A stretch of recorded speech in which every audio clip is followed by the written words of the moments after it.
Hello everyone, it's George from Ireland. Welcome back to my channel. This video is asking how vulnerable is Vladimir Vladimirovich Putin? Well, the answer is not very. I know that his ally, indeed his client Bashar al-Assad, has been overthrown. Dr. Assad al-Assad rather has fled to Moscow, not even telling his prime minister. He was that desperate to hightail it out of it. Supposedly transferred 250 million US dollars in cash, literally cash, to Russia, where they spent hundreds of millions of dollars buying luxury properties in the years running up to this. So he's got a bolt hold there, not been allowed to see the media. Some telegram statement from him, presumably crafted by the Russian Ministry of Foreign Affairs. So probably never show his face in public again. That seemed to be a humiliation. Putin doesn't want to remind the world that his client had to run away with his tail between his legs. But I don't think that Putin is in very great danger because he's got a surveillance state. He's got the police everywhere, and this war is not going well. It's not going that badly. They are gaining territory in the hundreds of meters each day. And yes, they're suffering horrendous casualties, but they think the Ukrainians will break before they do. And they might be correct in that one.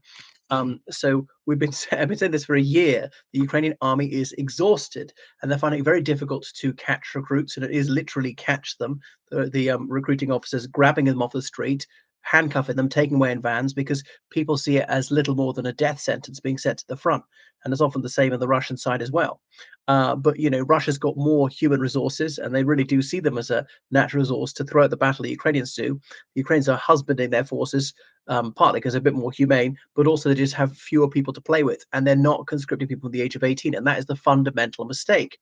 Um, so at some point, the Ukrainians might collapse and retreat may turn into rout. We don't know when that's going to be, and that could be quite sudden. And the other things is Putin is Trump's going to come in. Zelensky has already indicated he's going to negotiate. He's got to, because otherwise the United States is going to cut off all arms funding.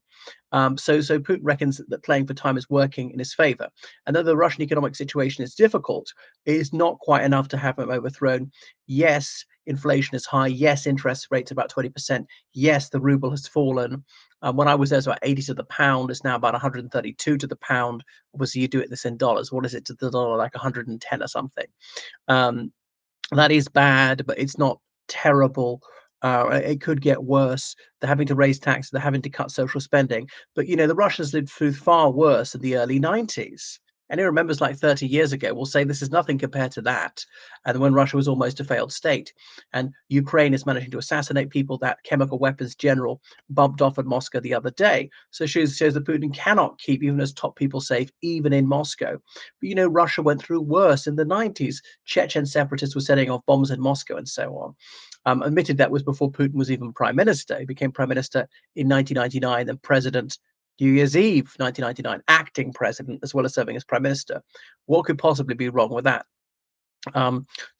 Yes, there is suffering from Russian people, and staple goods are more expensive, and some businesses where they're going to collapse. At least unemployment is very low. A lot of wages have risen.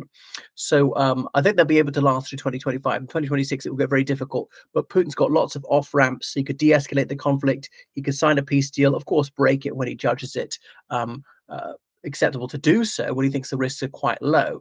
But one thing is that Trump says if he offers a deal to Putin and Putin doesn't take it, the United States will hugely increase military aid to Ukraine. But will it? Trump may wish to do so, but that doesn't prove he's going to take the United States Congress with him.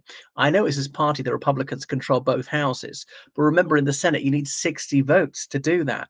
And even if all the Democrats vote for it, and that's dubious, there'll be one or two lefties who wouldn't. So a lot of Republicans would vote against and brought him in partly because they thought that the Biden was doing too much for Ukraine and not enough for their border security. So it's questionable whether U.S. military aid would increase at all, or indeed it might be cut off completely. And we know the European Union is too short-sighted and too tight-fisted to save Ukraine. So that's why Putin thinks there is everything to play for. He could make a deal and then break it when he thinks he can get away with it in 2025. He could not make a deal and still think he's going to win in 2025, and that may work for him. And whilst the suffering of the Russian people is serious, it's not enough to bring them out on the streets in the short term. When we come into 2026, if the war's still going on, that could be a different matter. At that point, if oil prices have gone down a lot, The National Wealth Fund is gone. The cash has gone very high, especially they haven't made significant progress, may even be beaten back. Desertions could rise considerably. In 2026, that might be a serious risk to him. Mass demonstrations, but more likely pushed aside by somebody in his regime. I mean, if his whole cabinet say, you will retire today or go to jail, a bit like what happened to Nikita Khrushchev, could be that one, or could be a general or someone in the FSB ousting him. Well, he realized the threat would come from the army. There are very few army units near the center of Moscow. There's the FSB, there's the Federal Protective Service. He's got the Rosgvardia.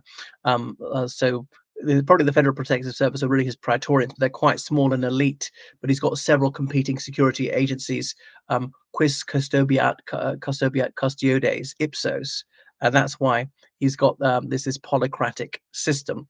But then that's Byzantine, it's complexity. That's why it's so inefficient. So I don't think Putin is in that great danger.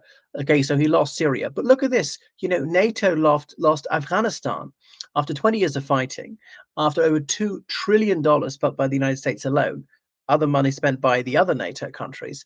NATO still lost. And that was to the Taliban, which had not one tank, not one plane, not one helicopter, not one howitzer, and on and on and on. So you think of the massive size of NATO compared to the Taliban. NATO much, much bigger than Russia militarily. But that didn't lead to a revolution in the United States or any other NATO country. It scarcely had any impact on any elections. So the idea that the fall of Assad will necessarily bring down Putin, I think, is very far-fetched. It's a reverse for him. It doesn't look good. He'd like to de-emphasize it, but he'll throw his friends to the wolves. I don't think he'll hand over Assad to the other side, because otherwise dictators in his pocket like Lukashenko think, oh, God, maybe I better make the deal with the West or the opposition after all, because I know Putin won't bail me out. Putin would hand me over. So Putin would like to keep those military bases and might yet get to keep them. There have been very unclear signals. Are they withdrawing or not from this naval base and this air base in Syria?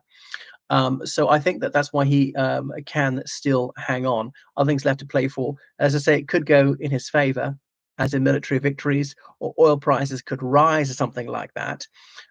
Somewhat successful in Georgia, bringing to office a president who will do his bidding and a parliamentary majority. That could happen in Armenia or something like that.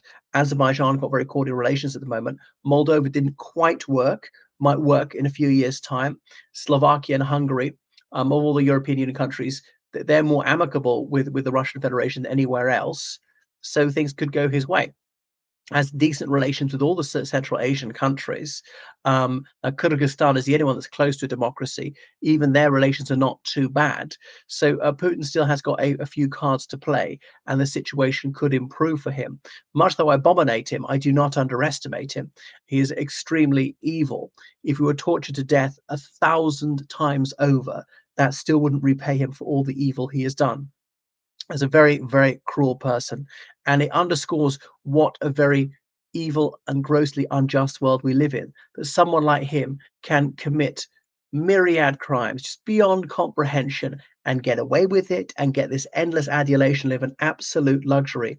And good people, honest people, those who are gallant, are morally upstanding, they will suffer endlessly and never be rewarded. There we are.